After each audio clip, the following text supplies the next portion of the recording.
Good afternoon, everybody. Welcome to the Healthy Indoors Show. I'm your host, Bob Krell, publisher of Healthy Indoors magazine.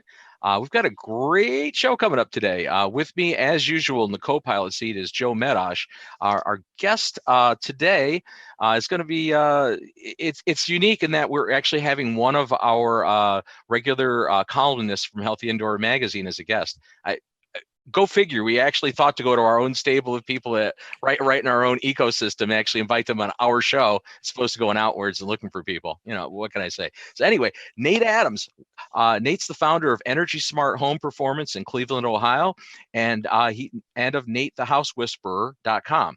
Rather than focus on energy efficiency, Nate focuses on solving the root causes of client problems like uncomfortable rooms, mold, wet basements, and icicles.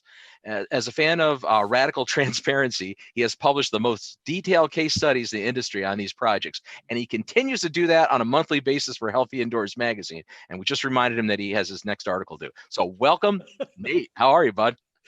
I'm doing good. I'll have part 5 out soon. Yeah, well, you have to, because the magazine's coming out soon. And again, from Hayward Score, you know, the amiable and you know, sometimes surprising Joe Medosh. Okay, that's me. Today I'm excited about today because we're talking about something that works for homeowners and contractors all in one discussion. So we've been challenged to try and figure out how to meet that goal. So that's our focus today, is that your mom and your HVAC contractor can both understand what Nate wants to explain to you as to how to make your system work more efficiently.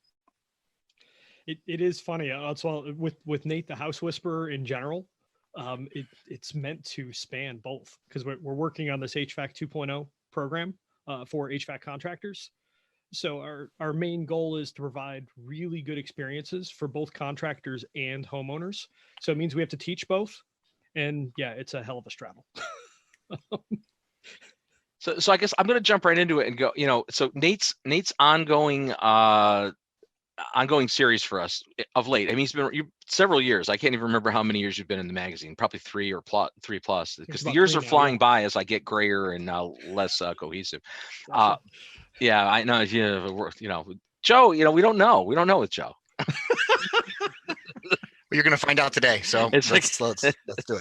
So anyway, so Nate's been writing of late a series called Badass HVAC, and he's coming up to part 5 of that. So, you know, I guess my first question, I guess it's got to, do you hate natural gas? I don't know how else to put it, you know, because it seems like Nate, I will say, those of you who haven't read the articles in Healthy Indoors, first of all, you should read them. Secondly, there seems to be a preponderance of talking about electric. So, yeah, well, what do you mean? Like the sign behind me that says electrify everything? Kinda. Yeah. And one of my clients made that for me, and he's just about to electrify his house too, the new place that he just bought. So, do I hate natural gas? Sort of. It's mainly a pollution argument for me. You know, when we burn stuff, bad stuff goes in the air, and who knows how much of the stuff we have to burn, and the stuff that we're getting to right now oftentimes comes with other problems, screwing up groundwater and so forth. But that's a whole nother piece of the puzzle that will just end up ticking people off one way or another. But when it comes to Badass HVAC, so the system, it's one system. The subtitle for it is Nearly Perfect HVAC, because it can provide really good air quality and really good comfort, almost all the time, not quite, but almost.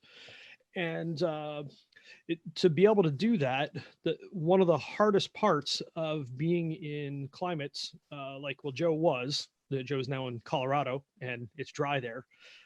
Punk, you don't have to worry about humidity anymore.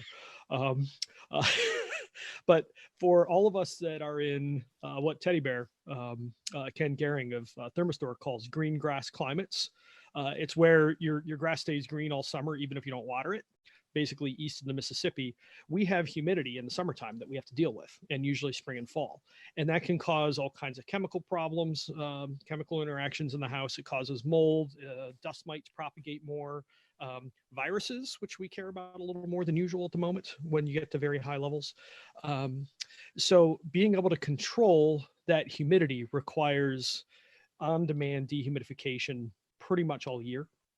And what we found was one of the easiest ways to provide that is with high-end heat pumps. It's specifically a Carrier Infinity model, and then there's a bunch of brands that are the same piece of equipment, but it has what's called reheat dehumidification.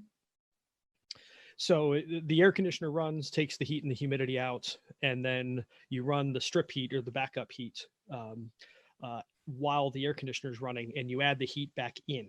So you dry the air without cooling it. And so that allows us to keep a house dry all the time without a separate dehumidifier. And you can only do that if you have a heat pump only system. You can't do it with a hybrid, with a furnace first. Because you can only add the heat after the air conditioner takes the heat out of the air. With the furnace, let's go to one fundamental. Yeah, let's explain one fundamental. Why don't you just explain the heat pump? And that my version is it's a reverse air conditioner. So why don't you just explain the difference between a heat pump, or if I were to go outside, how would I know if I had a heat pump? Yeah, looking at my system or in my wherever my furnace is. I'm like, what is a heat pump? What is a furnace? Yeah. So we have to take a couple of steps back because technically an air conditioner is a heat pump because it pumps heat from one place to another. The easiest version of a heat pump, the HVAC version of a heat pump in the US anyway, the Australians call them reverse cycle air conditioners, which is not a bad way to do it either. Yeah, sure. But a heat pump can take heat out of cold air and pump it someplace else. So all of us have one of these in our house right now. It looks like the refrigerator. You don't think about it, but there's heat coming out of the back of the refrigerator, but inside the refrigerator is cold. So there is heat to be removed. And so a heat pump for a house can take heat out of the cold outside air and pump it into your house. Just as in air conditioning mode, it takes heat from inside your house and pumps it outside, even though outside is warmer. And hopefully that works a little bit as an explanation. But yeah, the key thing is a heat pump goes both ways. It can heat your house and cool your house. Okay, well done. So you brought up that term badass HVAC, and that's the moniker you came up with. Why? Why that? And I know we ended up using that graphic. When we put that out there, I'll flash it up again. I love the donkey graphic. Yeah. It's hilarious. Well, he came up with badass HVAC, and then over on the creative side and Healthy Indoors, I was able to find this donkey in the classroom. It seemed to make sense. Here we are. It's stuck. The bad comes from what we call a big ass drop. In an HVAC system, the return drop is the part, like we have basements here. So our HVAC systems are almost always in basements. So where the duct drops down from the ceiling from all the return ducts and goes into the furnace or air conditioner or whatever you have, that's called the return drop. So we got used to putting the filters. So if you've got the drop like this, we put a big media filter horizontally in that drop. And I posted a picture of one of those. And actually, I'm just writing this right now. That's the explanation is in the article that's about to come out. Perfect. I posted a picture of it, and Michael Hausch, buddy of mine, is like, that's a big ass drop. And it stuck. So now it's a bad. So bads are good. And that's where that came from. And then it's like, all right, so there's all this stuff, big ass fan, badass this, so forth. Like, so what can we get ass to stand for? So you're now using it as an acronym. It is an acronym. Yes. Okay, I got this. I have to hear the whole thing. It's big ass drop, and then I couldn't figure out what to make it stand for. So my buddy Eric Kaiser's like, how about air source system? Because it works best with an air source heat pump. And bada bing, bada boom, badass HVAC. So it does stand for something. It's not just me being obscene, but it's that too. Yeah, well, and the obscenity part again, it's like we're okay with that at HVAC, or at Healthy Indoors, and we don't mind it. Well, it's HVAC contractors. I mean, are you expecting a bunch of choir boys? Like that's not how it works. Well, Joe's a little offended. I mean, I had to actually, get him to come on the show today because he was like, I don't know, you're gonna put that graphic up there. Yeah, he's easily offended though. Yeah, right. Language, people, language. Yeah. We're going to see how many times in one show we can use the word ass, and we're already on record for the Healthy Indoor Show. So it's excellent. Well, it was funny because I first presented this down at Brian Orr's show.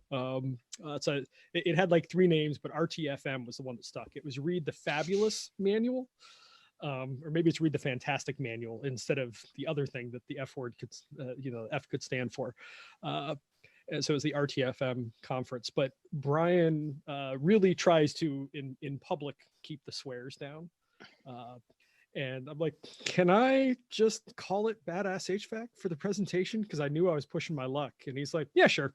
I think that's very unobtrusive, and I've said much worse on camera and on stage. So I'm not going to. But yeah, it sticks. It sticks. Hold on. That's it. Okay. My role is to keep us moving. So we could talk about bad words all day. So let's get into one of my analogies. Let's get a new bad word. Yeah, right. So automobiles. Okay. So I use a comparison a lot that I think more people care about their automobile sometimes in their own home. We're very in tune. It does a lot of things for us. So in fact, most people on top of changing their oil more than they are changing their filters, there's a lot of things. So I know you also have comparisons about the automobile in terms of comfort. So why don't you give us some examples of how the analogy of the car and the home. Can you pull up, let's start with slide 8, if you can pull that one up. So I cannot share slides right now, Bob. Why can't you? Okay. It's turned off. But if you what? Yeah, you turned off. I cannot share slides. Oh, okay. Well, we're going to fix that in 1 second here. All right. Well, okay. So while you're figuring that out, I'll talk about what it is. So please do.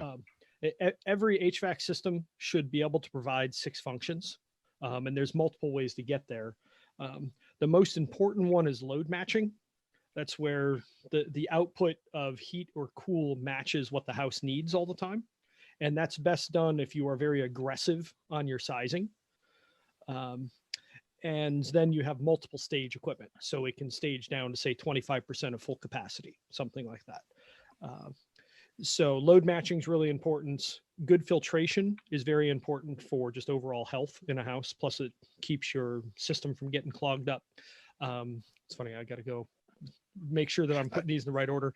Dehumidification, which we already talked about, and it's best done with a heat pump only system with reheat. Fresh air. Particularly in the midst of this COVID thing, like fresh air is becoming a bigger deal. So you can do it with open windows, but that can be dangerous in much of the country, much of the time, because it's so humid outside that it causes other problems.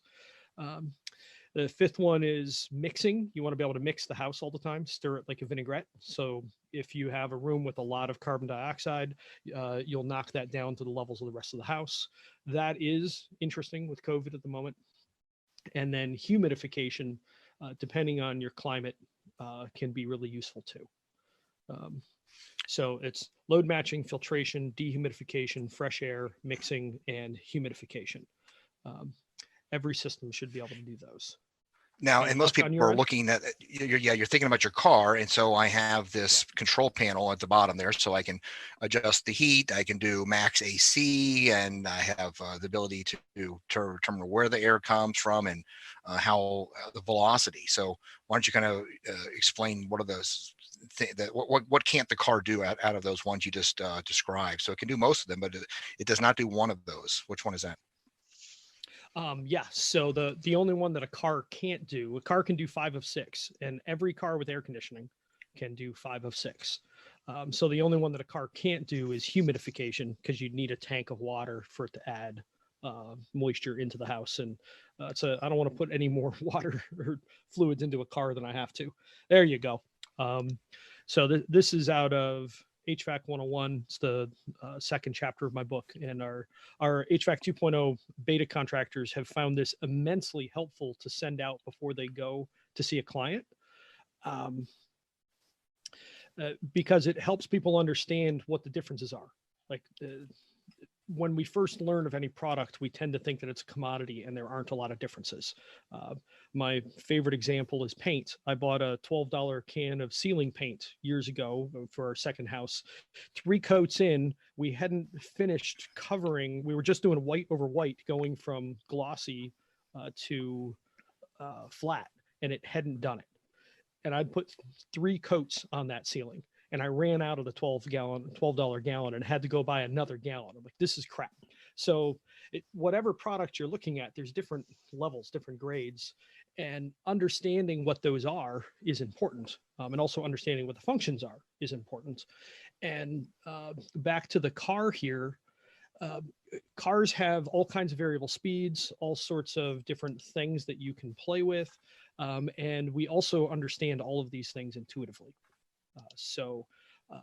Like if you look at the, well, if you get that one back up, but you think of on your car or an older one, I mean, now they just have, you tell it what temperature, and then you get 2 sides so that you and your wife can actually be both relatively comfortable.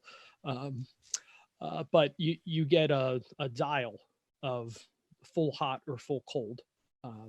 So you can match what the car needs, because you first get into the car, there you go.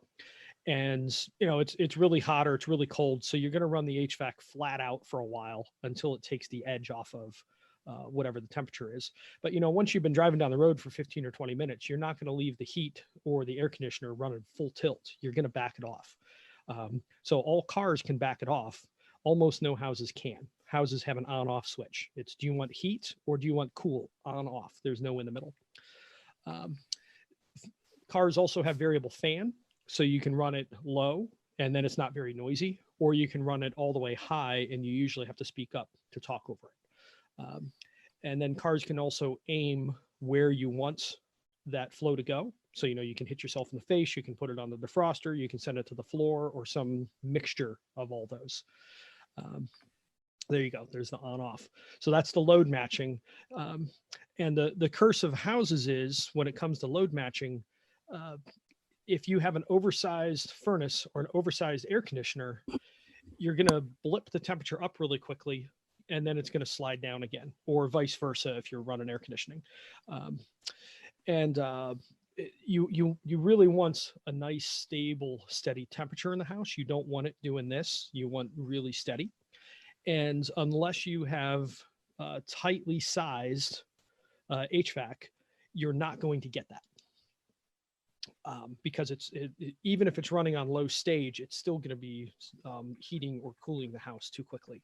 So let's expand on tightly sized. So let's talk about briefly. So there's, sure, that we're talking about the unit itself that actually which moves the air. We're talking about ductwork. We're talking about the resistance of the filter and the design. So one of them I can try to upgrade. In fact, one of the reasons that people are doing this is because their system is dying, or they think it's dying, and now they're going to do an upgrade. So want you to describe briefly about, here's some design considerations, which most people don't understand that as a concept. Even some HVAC contractors don't. Like, I'm going to swap out this one with the same one. It's just newer and looks better. So explain the concept of a design versus just, swapping a box. Well, do they actually do? I mean, first question, Joe, is it common for there to be a real mechanical design in a residential system, or is it just equipment slapped in, ductwork placed where it fits around everything? And well, it works. Required for a while. So I mean, it's you're only supposed to drive the speed limit too, but that doesn't mean that people do what they're supposed to. So I don't. The only time I'm below the speed limit is as I'm accelerating through it.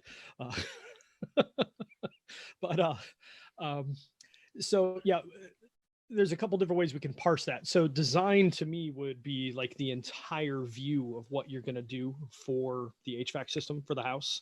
So that's going to involve what's your filter going to be, what size ducts are we going to hook it to? There's a lot of other pieces. But if you look at the size of the equipment, that's really critical to understand. And there's one number that basically rules the sizing roost, which is the blower door number. It's how much air a house leaks. So if you don't have a blower door number, and I've watched these load calcs, and I've done these load calcs, So say you've got a 2,000 square foot house, and it's, well, we're all kind of in the same climate, actually. I think we're all climate zone 5 at this point. So say it's a 2,000 square foot house and it's really leaky. That may actually need an 80,000 BTU furnace to keep that warm on a 5-degree day, which would be about where our design. I guess with the loss. Yeah, that's the loss. Yep. And that happens to be kind of a mid-sized furnace. So furnaces are like 60, 80, 100,000 is like the common sizes, where heat pumps are in tons, which is 12,000 BTUs per ton. And it's how much heat it takes to melt a ton of ice over 24 hours. Because originally when air conditioners were developed, they were competing with ice.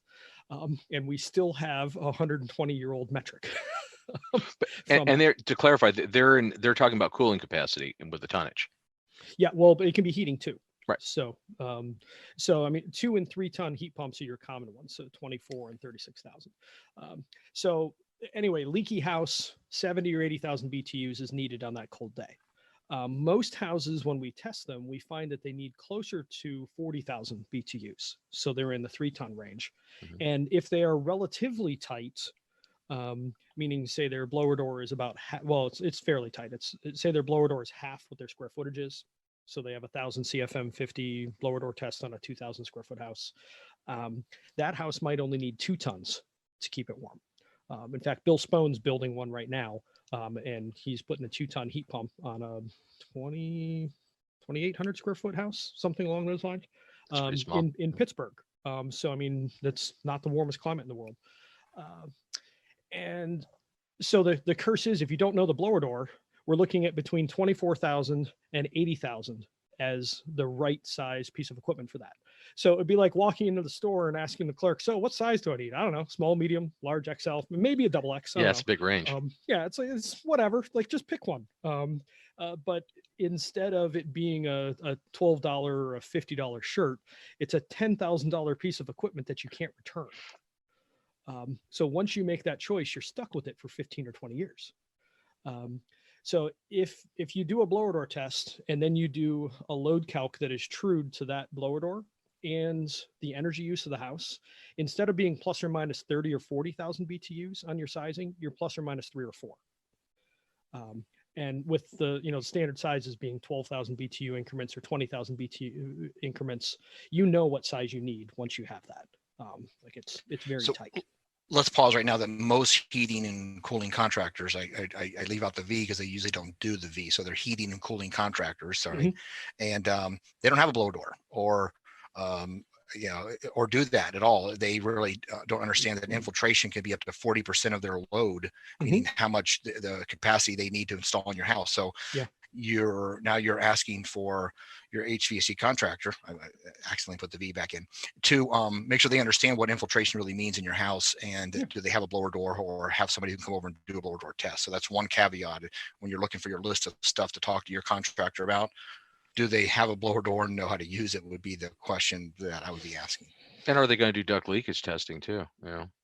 I mean, maybe not just a blower door. Maybe you should bring some form of a duct blaster unit too.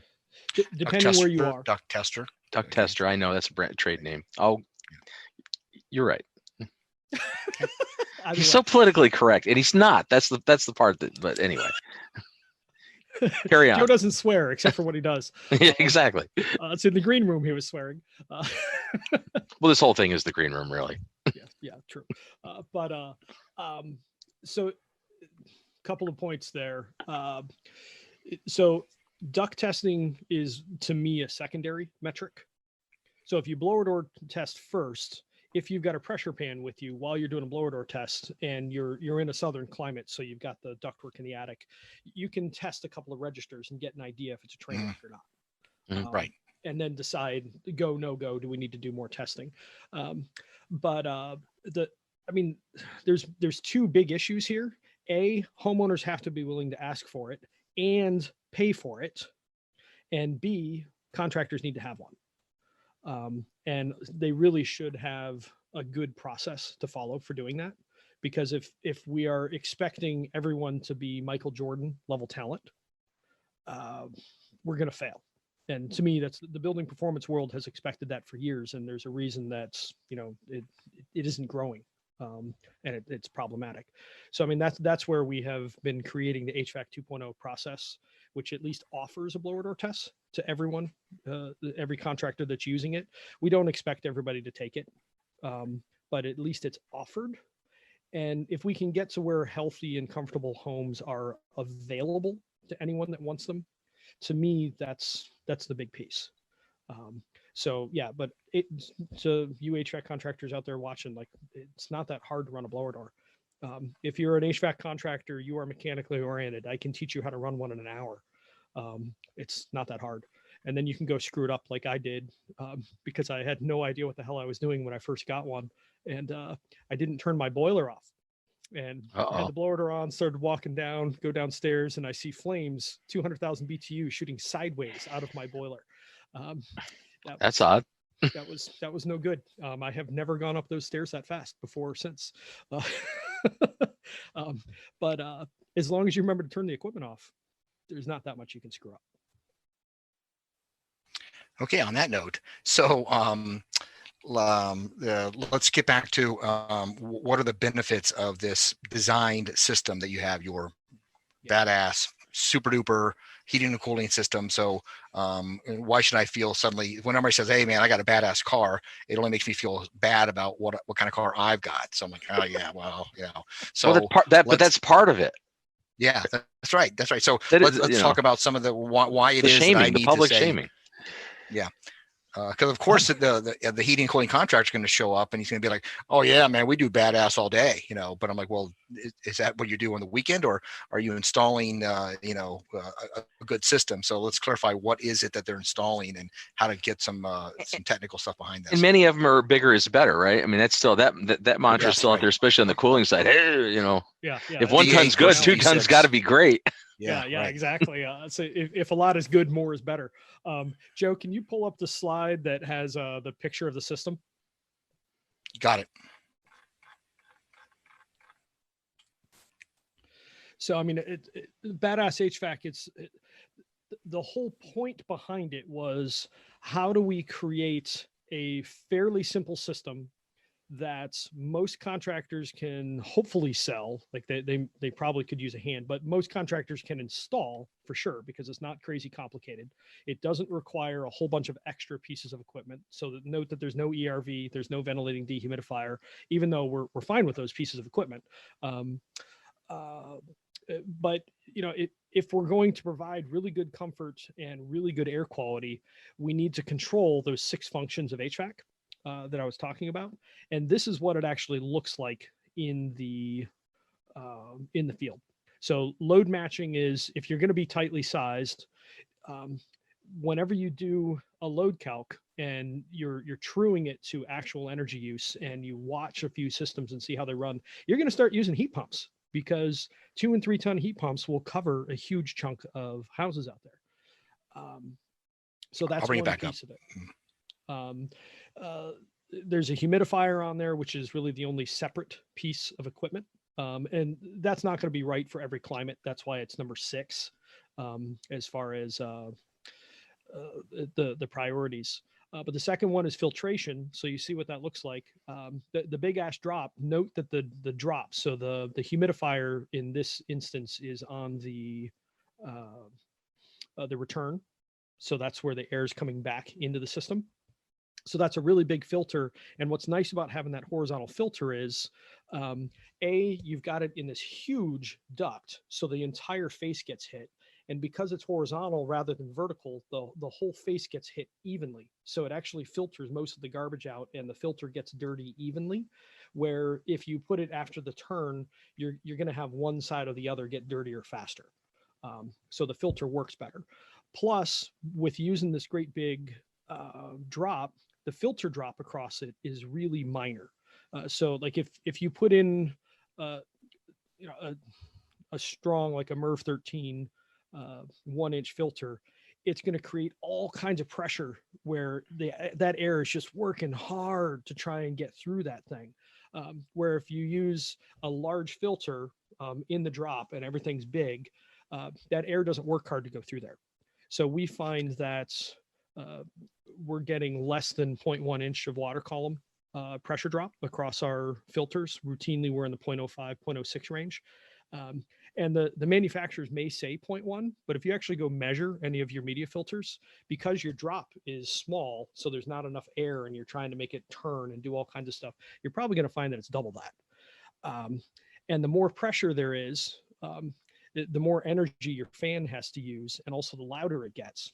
And also the sooner it will fail in some cases, like not all equipment. But if it's very high, your fan, instead of lasting 10 or 15 years, might last 3, because I've seen that with a few clients. Are you speccing like 4-inch thickness filters or 6-inch? I'm trying to get as much as you can get.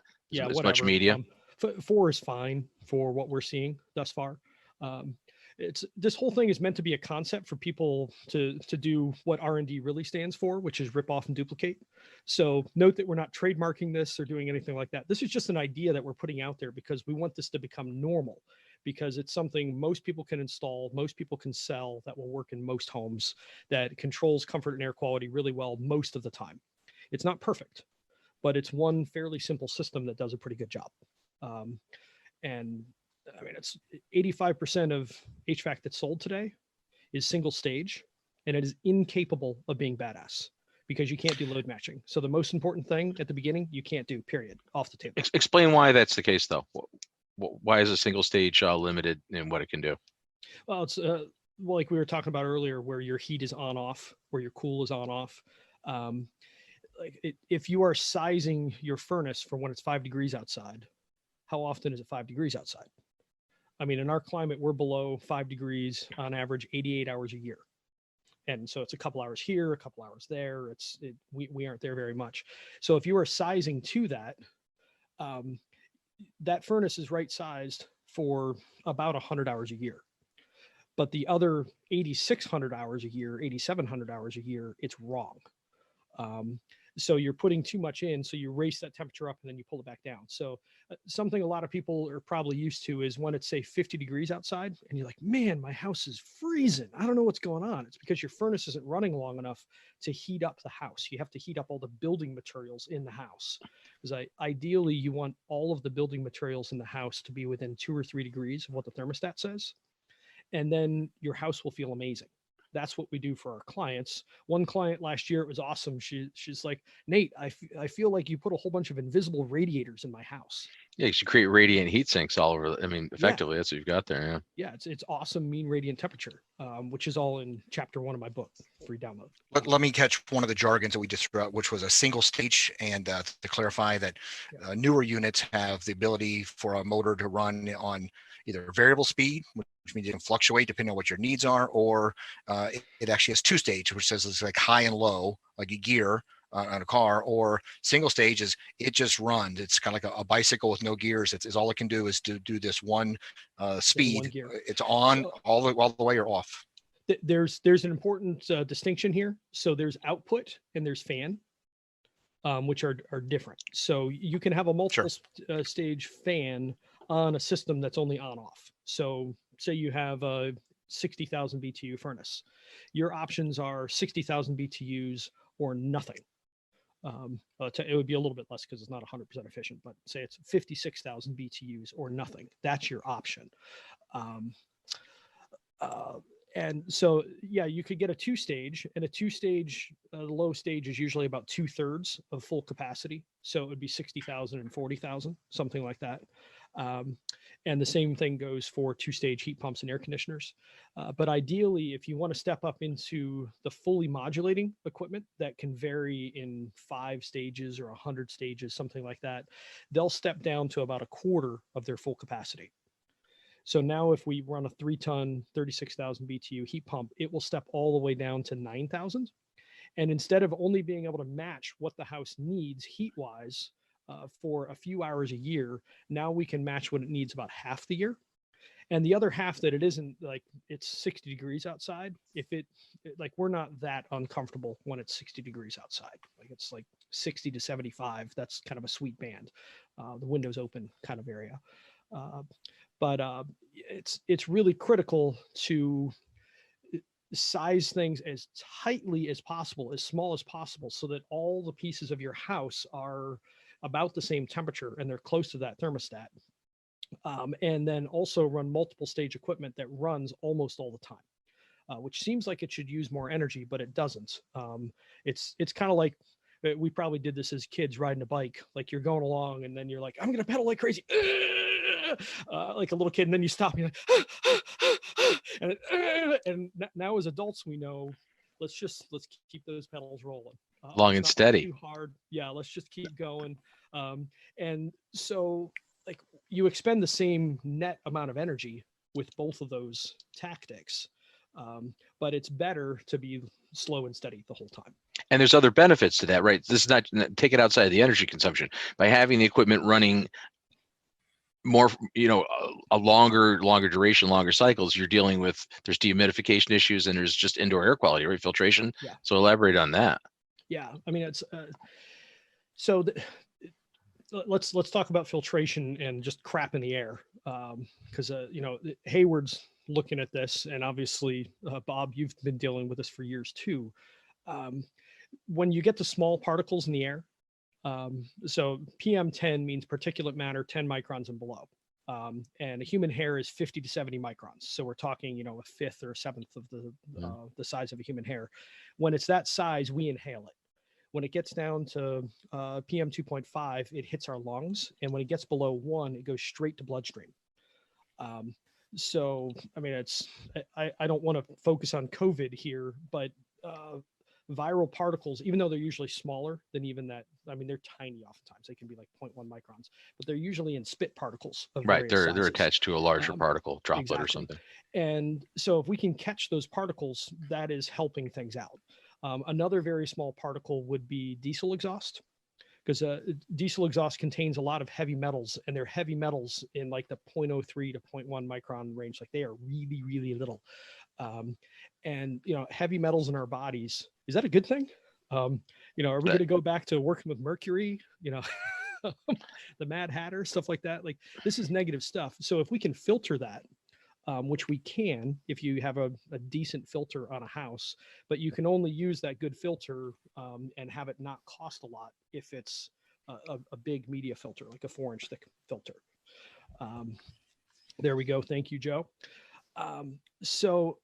And then the other thing is a filter is only going to be doing its job if the fan is on and you're putting air through it. So you need to have a big filter and move enough air all the time that you're constantly knocking the garbage out of the air. Because if the filter doesn't knock the garbage out of the air, what does? The three of us. Well, gravity eventually, in theory. Yeah, that's true. Depending on the particle size. You get under PM10 and it'll stay in the air for hours. So wait, let's just not let gravity just say that it captured anything. Is all it do is put it down to the floor until you knock it back up. Yeah, until you resuspend it. Yeah. Which means that a lot of the ionizing procedures just plate things out for a period of time until they lose charge and fly around again. I mean. Yep. That's that's it. For air. Let's just filter it. Let's not add anything to air aside from moisture. That's my feeling. Or if somebody wants to do something different, let's see the papers on it.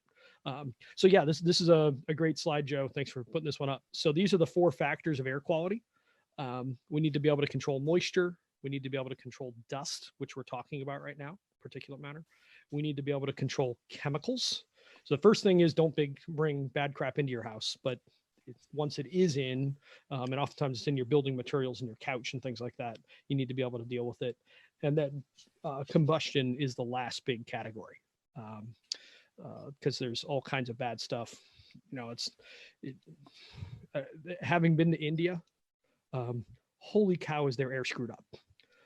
In New Delhi, I couldn't see the sun. It was this glowing orb in the sky, but you couldn't directly see it. It was strange. It was like, being in an alien world or something like that. That's a bunch of crap from things being burned, primarily is what it is, which we've seen. I mean, one of the nice things about COVID, one of the silver linings is we have seen what reduced pollution looks like. So there was an Indian city that it's the first time we've seen the Himalayas in 30 years. LA. They can see clear for the first time. So I brought this up because I want to go through how to control some of these measures. So dust is, we just talked about filtration, and that's also infiltration, which means how leaky your house is also can control that.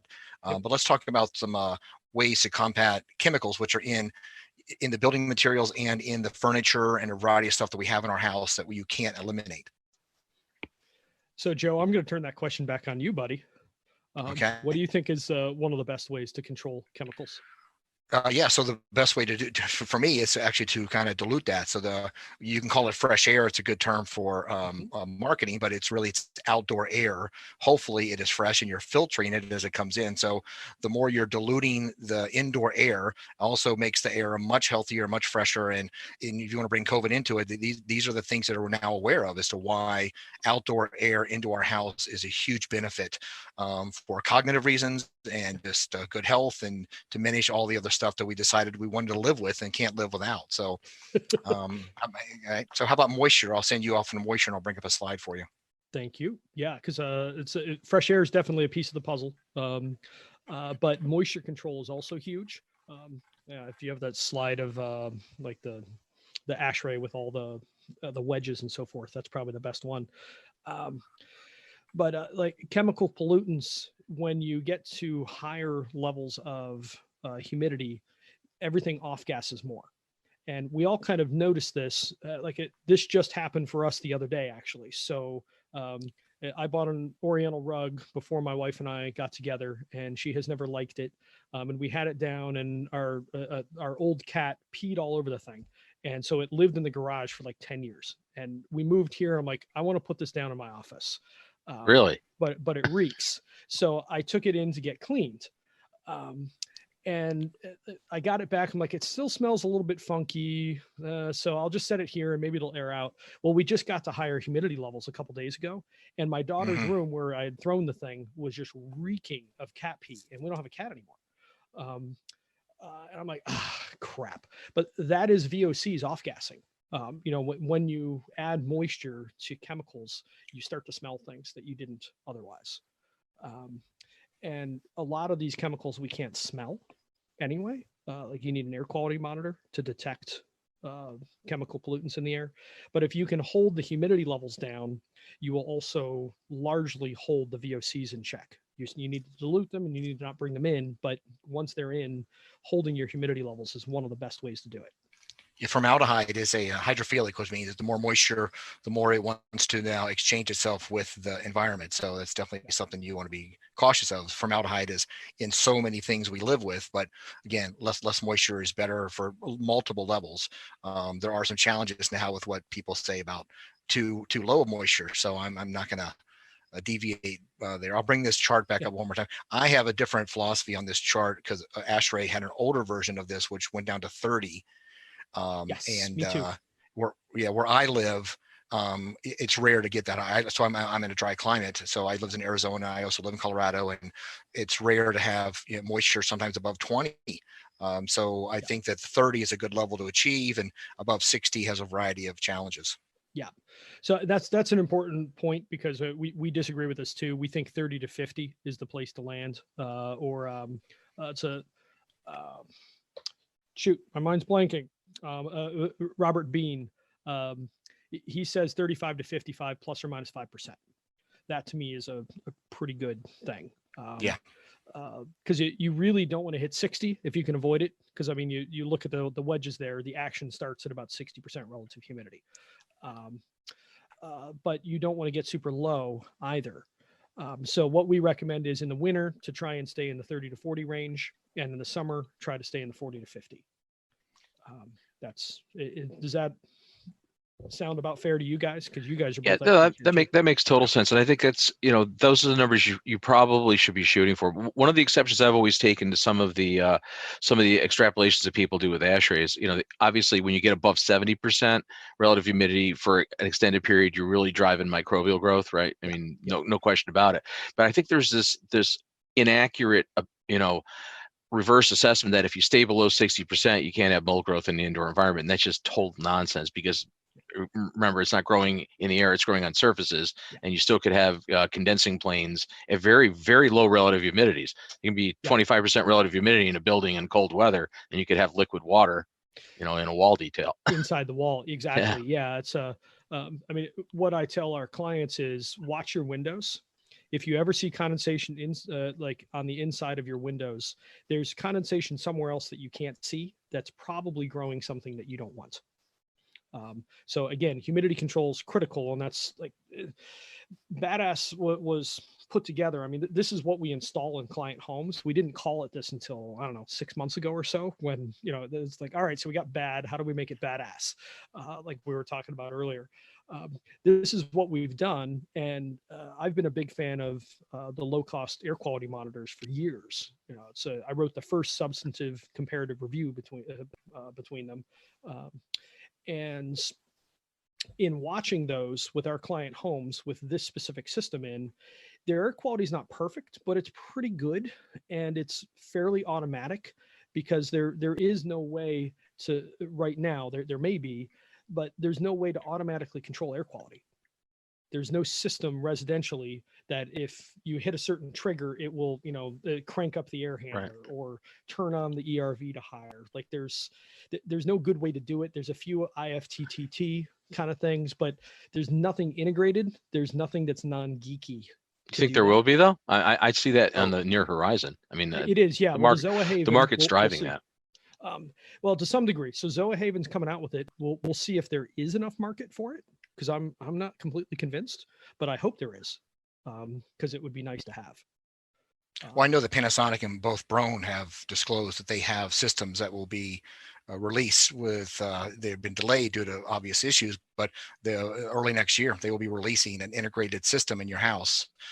Some work with and without your HVAC system, but it is a ventilation strategy. So yeah, it's a strategy, but that's controlling bath fans and maybe an ERV.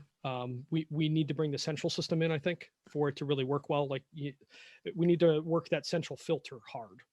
Part of it's the technology sensing, and the higher end technology is becoming much more affordable. I mean, you're going to have real particle counters and real,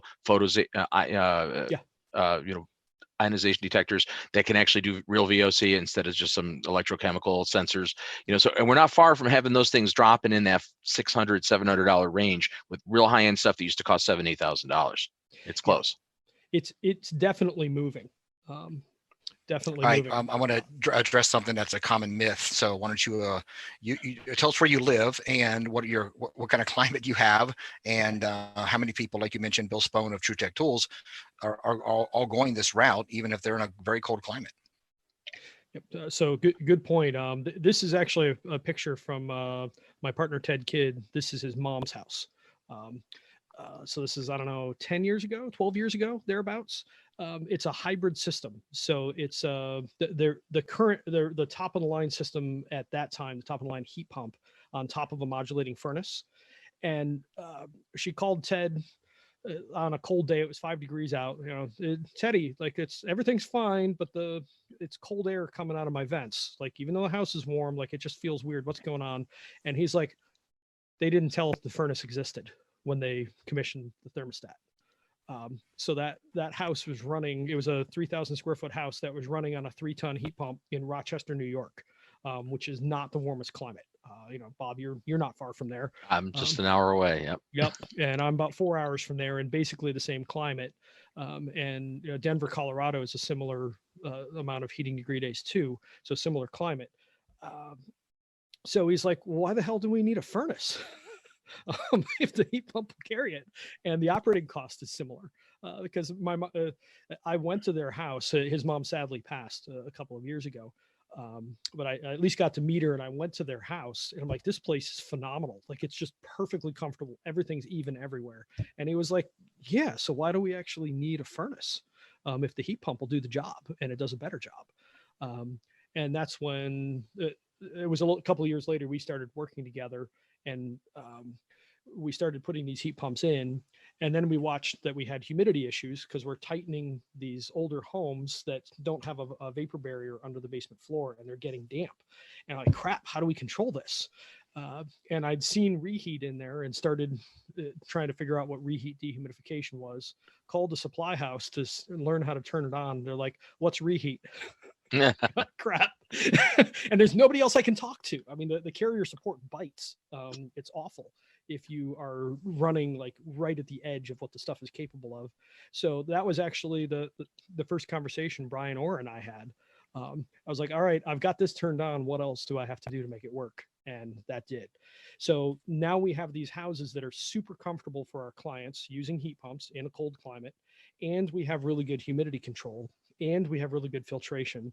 And we have a simple fresh air system where it's just a duct going to outdoors. There's all these pieces of the puzzle that are all together in one piece of equipment.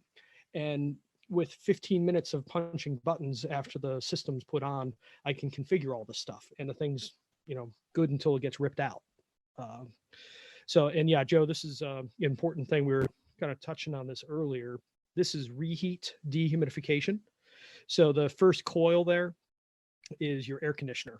So that's knocking the heat and the humidity out of air. But then you've got cold, dry air, and you don't want to put that back in the house. So like the challenging condition that almost every climate has 3 months or so a year of is when it's 70 or 75 degrees outside. But the dew point, so it's very humid. So the dew point is pushing 70 as well. So there's almost no cooling load, but there's a whole lot of dehumidification that needs to get done. And if you don't address that, yeah, we're actually in that season for a lot of areas right now. The whole East Coast is there. Mm-hmm. Yeah. We're starting to head there. Even in Syracuse, it's actually gotten warm enough. There's sun again.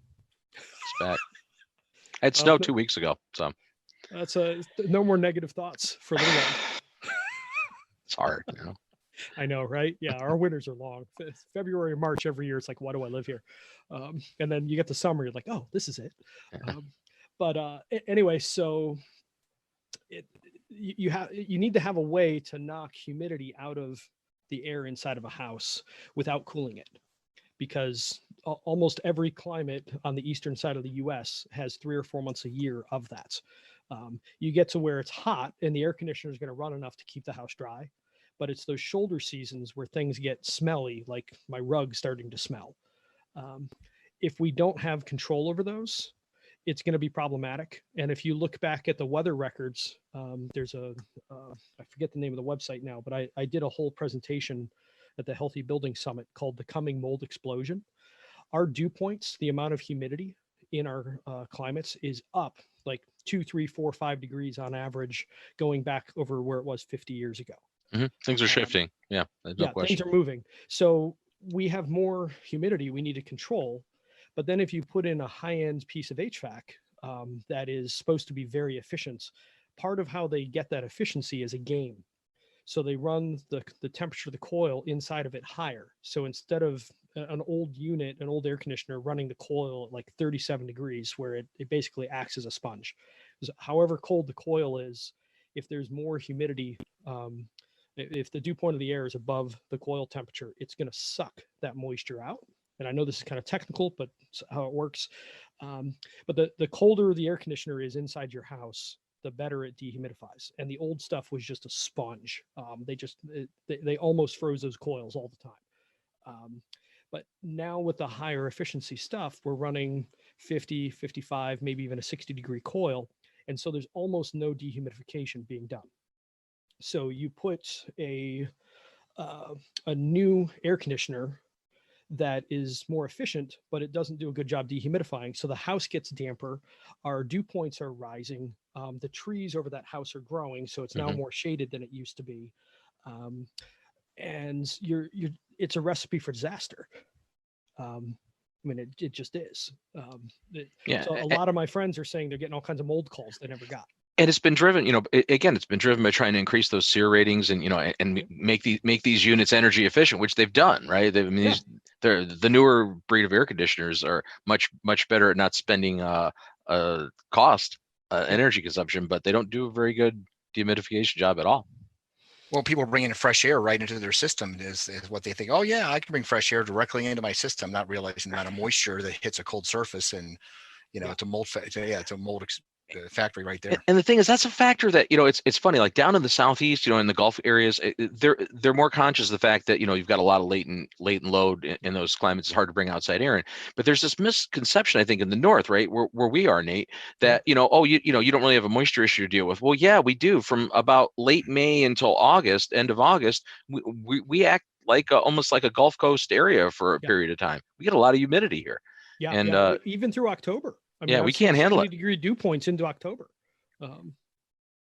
So we're starting to run out of time here, but this question I had to ask, because so you're saying that the typical heat pump systems that you're looking at are probably a 3-ton. That's a size that kind of fits in.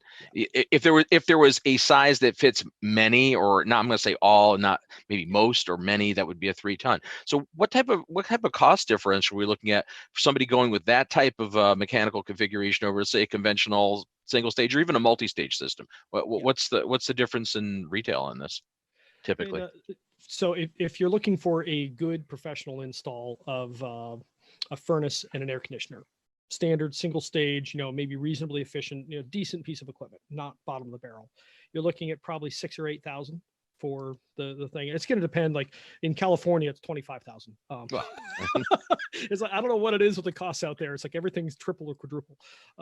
But 6,000 or 8,000 for a lot of the country is where you are.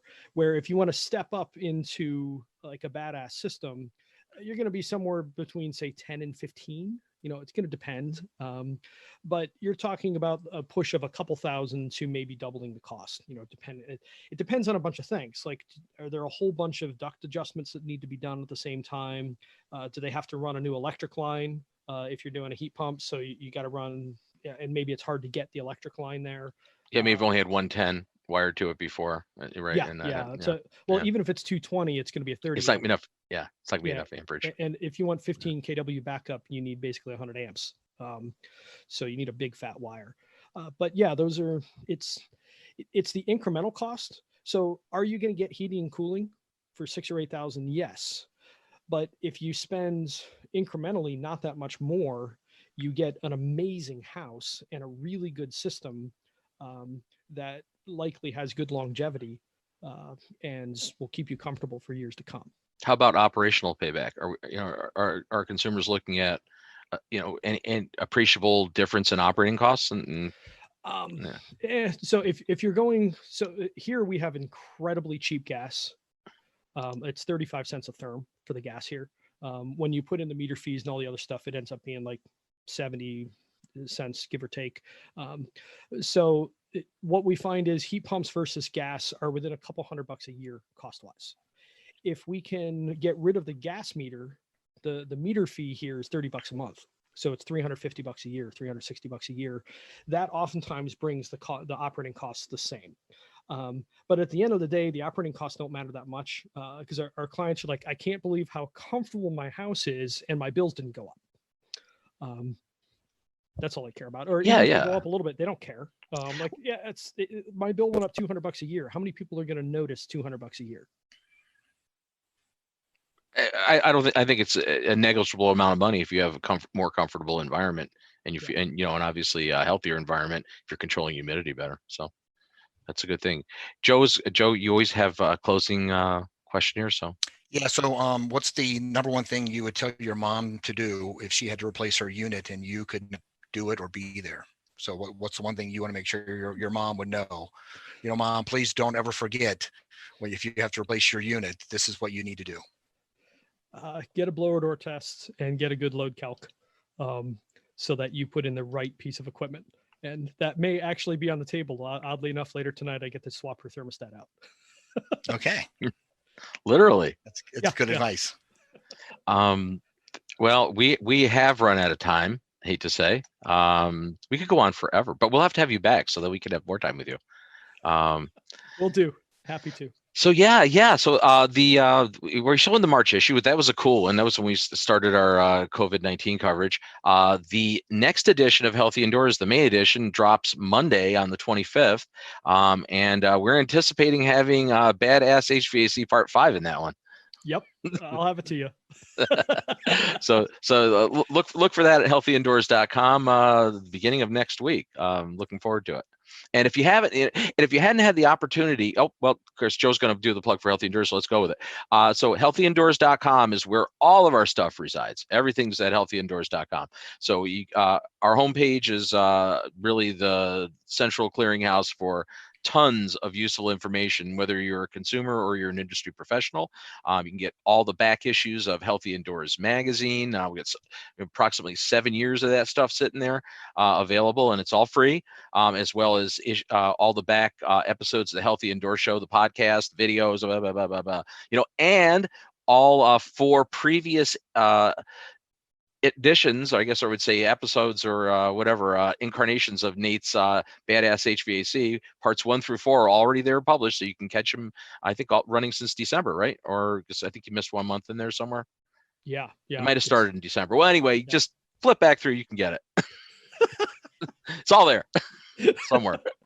Since we have time, I will keep pushing this. So I represent Hayward Score. We encourage you to go to haywardscore.com and learn more about your home and how to improve the health of your home and feel more comfortable. And we have great individual action items for you to do. The other feedback I've got for you, Bob, is have a lot of people who said that they listen to the podcast. They can't watch it, but they're listening to the podcast. So all of these recordings are converted to podcasts if you want to listen to them and you can't sit and watch our faces. In fact, maybe that's a better choice for some of you. It might be. It might be. Yeah. So, and remember, Hayward Score is actually a free rating tool that you can, go to haywardscore.com, right? That's where you get it. That's right. Mm-hmm. And so that's free as Healthy Indoors magazine. All this free. We're selling you nothing. It's like, it's amazing. It's like, have you ever seen an infomercial where they're selling you free stuff? Here it is. But if you act right now, you can get more free. Yeah. But and the podcast, I've been looking at the metrics and I've actually been surprised because this is something I've threatened since 2012 to my wife. I was going to start a podcast because I figured I've got sort of a radio voice. I could do one. And it took literally 7 years to finally get one. And we got it because we started the video show and let's make an MP3 of that show and throw it out there. The first several weeks of the show, by the way, the podcast had video podcasts too. We had video and audio. We stopped putting the video ones up on the podcast because I don't think there's a lot of value in having it there. And it's just, we want to get it up on Spotify, and Spotify won't take mixed formats. So that's one of the reasons. So if those of you are wondering why we no longer have a video podcast up there, that's pretty much why. Both of you who were thinking that we all 2 of you. Yeah. So you can go to YouTube though and watch them, right? We're on, yes, the Healthy Indoors YouTube channels. They're healthyindoors.com. They're all on healthyindoors.com because they're all Vimeo recordings too. So, and again, that's not an absolute either because iTunes does stream video, so we may put them back up there. It's this balancing act of all the social media out there and media outlets trying to get the right mix. So we're working on it. So with that, I really want to thank Nate for joining us this week. I think it was very informative, and I can definitely see why we have to have you back to continue the discussions. Joe, of course, always a pleasure having you here. Your warm and charming, demeanor. Be nice and I let it go. I did. No curse words. God's sakes, man! It's like I don't always say bad things.